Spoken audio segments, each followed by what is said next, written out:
अभिमन्यु एक वीर योद्धा।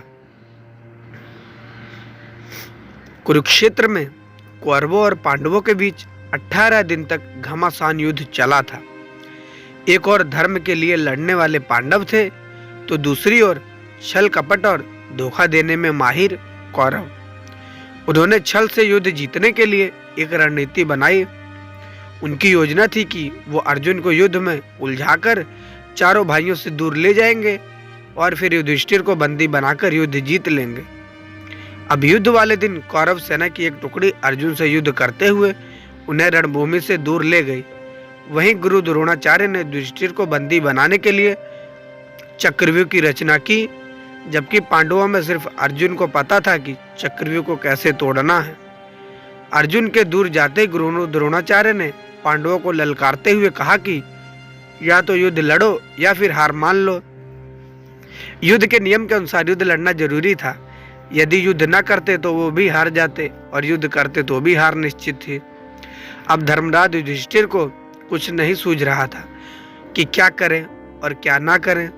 उसी समय धर्मराज युधिष्ठिर के सामने एक युवक खड़ा हुआ और कहा, काकाश्री, मुझे चक्रव्यूह को तोड़ने और युद्ध करने का आशीर्वाद दीजिए। वह युवक कोई और नहीं बल्कि अर्जुन का पुत्र अभिमन्यु था। अभिमन्यु अभी मात्र 16 वर्ष का ही था, लेकिन सभी जानते थे कि वह युद्ध कौशल में अपने पिता के जैसा ही निपुण है। युधिष्ठिर ने अभिमन्यु को मना किया, लेकिन अभिमन्यु नहीं माना और उसने कहा, मुझे चक्रव्यूह तोड़ना आता है। जब मैं अपनी माँ के गर्भ में था तो पिता ने माँ को चक्रव्यूह तोड़ने का तरीका बताया था। बस तभी मैंने इसे सीख लिया था। मैं आगे रहूंगा और आप सब मेरे पीछे पीछे आइए। हार मानकर युधिष्ठिर ने अभिमन्यु की बात मान ली और सभी युद्ध के लिए तैयार हो गए।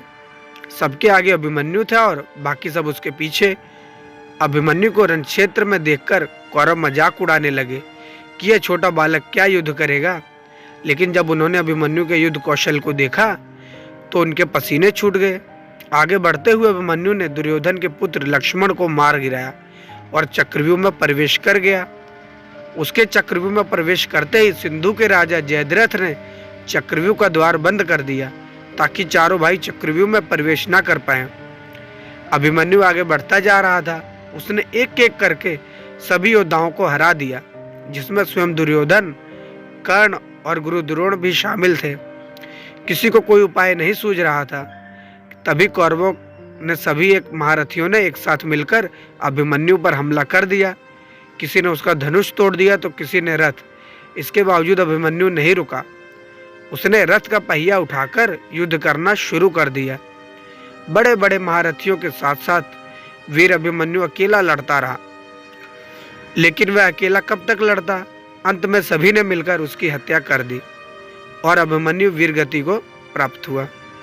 अभिमन्यु की मृत्यु के बाद अर्जुन ने प्रतिज्ञा ली कि वह अगले दिन युद्ध में जयद्रथ का वध कर देगा। आज शूरवीर अभिमन्यु का नाम कर्ण और अर्जुन से भी पहले सम्मान के साथ लिया जाता है। तो ये थी हमारी आज की कहानी। आशा करते कहानी आपको पसंद आई होगी। कहानी कैसी लगी अपनी राय कमेंट करके जरूर बताइए। साथ ही वीडियो को लाइक कर दें और अपने दोस्तों तक शेयर कर दें। अभी तक चैनल पर नए हो तो सब्सक्राइब करना ना भूलें। साथ ही बेल आइकन को प्रेस करके ऑल पे सेट कर दें, ताकि ऐसी ढेर सारी मनोरंजक और रोचक कहानियां हम आप तक लाते रहें सबसे पहले। मिलते हैं फिर अगली वीडियो में एक नई कहानी के साथ, एक नई शिक्षा के साथ। तब तक के लिए स्वस्थ रहें, मस्त रहें और अपना ध्यान रखते रहें। धन्यवाद।